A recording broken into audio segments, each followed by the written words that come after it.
Welcome, acolytes. Some good news today, and thank you to Shadowmaster for showing me this. Lack of entertainment, religious lawsuit from Japan towards Ubisoft. From V, or lack of entertainment, as this channel is called. Now, why I am saying that this is a good thing? Because if they win, well, this will be a very big hit to Ubisoft. Especially because Japanese probably will then, at some point, just sue the F out of everyone that actually just clearly disrespects their religion. So, while I think that over the long time, I hope this doesn't happen more often, and specifically Ubisoft, I think it's a good thing. Just so a big company can say, hey, why? I won't risk it because it loses money. So, let's just see what V has to say here. One of the most important assets that any gaming corporation has, it's its brand. If you have a strong brand, you can push mediocre stuff and people will give you a pass. You can push awful business practices and people will give you a pass. I remember back in the day when EA Games came out and pushed SimCity 2000, and it was an online-only game. A game that can be played in single player, but it was online only. And so the entire gaming community had an uproar. They viciously attacked EA Games. But while this was happening, Blizzard released StarCraft 2. And at the time, despite the fact that StarCraft 2 could also be played in single player, it would force you to make an online Battle.net account. And what's interesting is that Blizzard didn't get any type of shit for doing that on any forum by any journalistic outlet. Why? Because they had their brand. Correctly. Same thing with Diablo 3. You know, Diablo 3 comes out, online only. People grappled a little bit, but they didn't get the same stuff that EA Games got.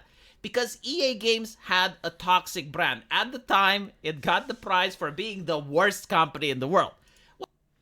That's correct, by the way. And Blizzard did way more damage to the gaming community than any other company. Blizzard really effed up a lot of things. They brought in bad things and made them mainstream. Like skins. Horse skins in a game that you already pay monthly for. And you cannot get them by playing. So, yeah, I'm gonna say it right now, acolytes. Gamers that actually accepted this, dumb fucks. If you're one of them, acolytes, dumb fucks. You made a mistake. As did I at some point. So, let's just say we're all... I still played the game until I realized that this is very bad and I cannot get the skins that get paid. That actually you have to pay for, so... But as it is, okay. He's correct. Was it the worst company in the world? Obviously not. But again, this is the power of culture and the power of memes. And so it's really important for any company to keep its brand up. And you get to notice this in real life as well. Like, if it's a person that you like. Imagine a woman with big fat tits, she's incredibly cute, she's very nice, she's seductive. How many men won't tolerate a lot of shit from that lady? She can do the worst things possibly imaginable. Yep, to the point where South Park had an episode where school teachers were having sex with their underage kids, and the police officers were saying nice. Yep. Why? Because they were mocking the culture, because that's what actually happens. You see it in the newspaper, everyone glances it over. Why? Because it's a hot chick. In other words, she's got the brand. People like that. People like hot women. So they're tolerating a lot of stuff that they would never tolerate in any other situation. Correctly. And the opposite is also true. When you have a person that you dislike, anything they do pisses you off. Even if they say good morning, even if they say hello, it pisses you off. And that's pretty much how brands in the entertainment industry work. If they manage to maintain good PR, a lot of stuff gets tolerated. Even some of the most worst and hideous things imaginable. But if they have bad PR, even when they release a good product, even when they're trying to do good, they still get criticism. Yep. And this is where Ubisoft is right now. It's got a really nasty PR. And so it's getting attacked by everyone. And it's becoming the punching bag of the gaming industry. Now, how did it get to this point? Well, it got through this point because of their arrogance. I mean, that's the arrogance part. And by the way, V is correct. And that's why I personally, Acolytes, I just cut off everything. I just cut off the freaking bullshit Star worshipping thing. And I see everything neutral. As neutral as I can. What I find hideous is, the freaking Fabrecia worship here. So that's also very disgusting. Yeah, the criminal worship that is going on right now. And yeah, you can see how we can actually just forgive a criminal for being a really, really bad person for 20 years. But if somebody that we know that is a good person does one mistake, they're just done. No forgiveness. It's done. You see, it's okay if you release bad games. Like, people are willing to overlook that. Okay, well, this company released a bad game. The company that makes Gothic, right? Like Piranha Bytes, I think it's called. So Piranha Bytes, they released the first Gothic, amazing game, people loved it. Released the second Gothic, again, mind-blowing game, people love it. Mm-hmm. Every game that came out after that is utter shit. But people don't hate the company. In order to be hated, you need to have either a bad business practice, so like you're antagonizing the customer financially, or you need to be a cheeky little shit. You need to be like extremely arrogant, act like you know better than everyone. Yep. And Ubisoft has done both. Ubisoft right now is selling games over $100, and if you pay for them, you get early access, like 5 or 10 days. That's a incredibly scummy business practice. Their terms. It works. It is scummy. I don't like it. But Acolytes, it works. Of service say that they can harvest data from you. They try to milk you of every single penny with DLC. And on top of that, their games are shit. And on top of even that, they have some of the most arrogant community manager. Like, they say that they will work with the police to crack down on hate speech and that they will regulate what gamers are allowed to talk about, so on and so forth. Like, they're being antagonistic on purpose. And they're promoting a culture, like they'll culturally align with the left, so that every single right-winger has a reason to hate them. And yet, they still exist, they still do make money. And they did it for effing years. It works to a certain degree. At some point, this will crash down. But can you see how much abuse it takes before people actually do something, Acolytes? That's why I personally cut toxicity out. Like a neutral company like Piranha Bytes. Is Piranha Bytes a left-leaning or a right-wing company? I don't fucking know. Like, I'm pretty sure they have political opinions, but I don't know them by playing their games. Yeah, but I do know what Ubisoft's politics are. And so, everyone dislikes them. And their new recent game, which takes place in Japan, is probably one of the most culturally hated games of this year. By far. And the reason for it is multifaceted, but I would say that for a while, people who play Assassin's Creed really wanted a game that takes place in Japan. And so, like, the original Assassin's Creed actually hired a team of historians in order to try and make the games as immersive as possible. And they tried to make them as historically accurate as possible, with a little spin, with a little twist that, okay, you're getting to play as an assassin, and, like, this person disappeared in mysterious circumstances, but he was actually assassinated, haha. Ubisoft has refused to make a game in Japan for all these years. Even though they're talking about diversity and all that shit, they refuse to make one in Japan. I don't get why. This is such a moneymaker. Such a moneymaker. Just make something in Japan and it will freaking sell. And for some reason, for some unknown effing reason, they just say no. What the F? But I guess it's fine. It's okay. To be honest, I'm gonna be totally honest. It's better that they don't make anything before they actually freaking destroy it, as they did with this AC Shadows. So.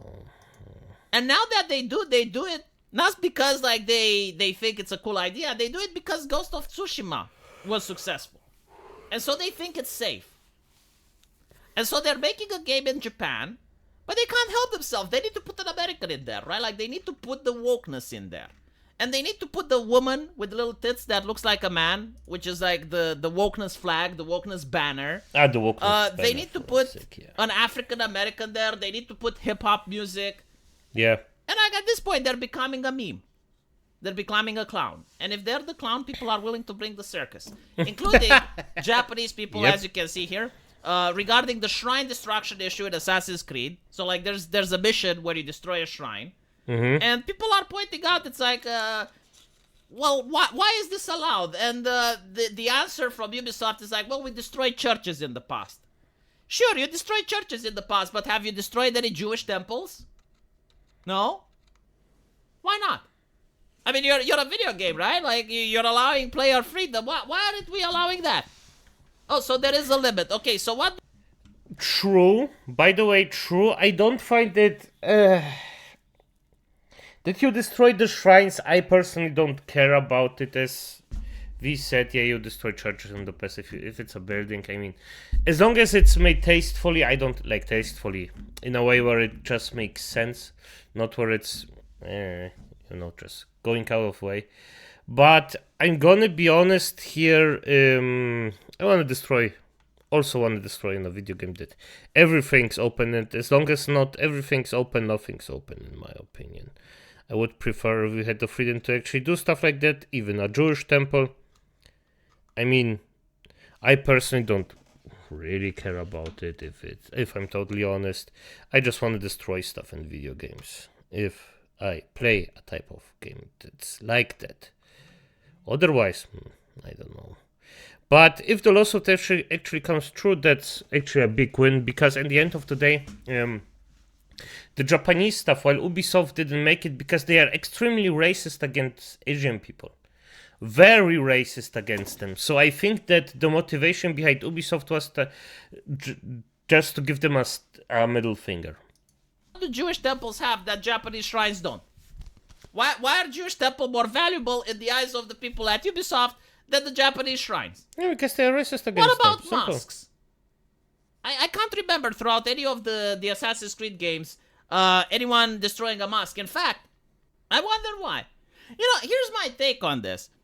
I don't think people really give a shit about the fact that they're burning churches in their games or they're destroying Japanese shrines. Like, there's probably other games where Japanese shrines are being destroyed. I'm pretty sure of it. But the problem is, who does it, right? You have a company that constantly preaches about diversity, inclusivity, and equity, and constantly harasses their customers with community managers in order to train us to be decent people. So we expect that you fucking live by your ideology. Correctly. This is the thing. People don't like being told what to do. And for a while, like Christians in my childhood were constantly telling me what to do. And when I was looking at them, it's like, why the fuck don't you live based on your own values? They would say, well, you're not a Christian, you don't get to judge us. Okay, fine, People get really enraged when they get that response. Yep. But now the same shit is happening. Oh, he had to endure this so many times. I mean, I'm not different here. Luckily, I didn't grow up in a religious family. But in a religious community. And at one point, acolytes, I wanted to be a priest. I mean, right now it's fitting that I am Overlord Lich that actually does this stuff, so there's that.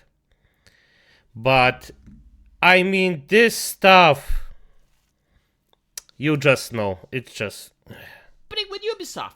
Now, literally the same shit. It's like, this is how you need to live your life. And we're like, well, why don't you follow your values? Oh, you don't get to lecture. No, yes, we do. Yes, we fucking do. And you know what? The Chad Japanese are going to lecture you with fucking lawsuits. How about that? And you fucking deserve it. Again, if this was another company, if this was Running with Scissors, the company that made Postal, if they would have made a scene where you destroy a Japanese Shinto shrine, probably people in Japan wouldn't like it, but I don't think they would sue. I don't think it would have gotten to this point. They would maybe find it cringe and just not buy the game. Correctly. But because you did it, congratulations. Welcome to being the punching bag on the internet. Like, literally everyone on the internet is just nitpicking everything that Ubisoft does with this game. And the thing is, you know how this would be just totally resolved? If they just shut the F up, they would say, hey, we did some bad things in the past. We're just gonna do a good game. And then just shut the fuck up and do a good game. But no. And people will still pay for this.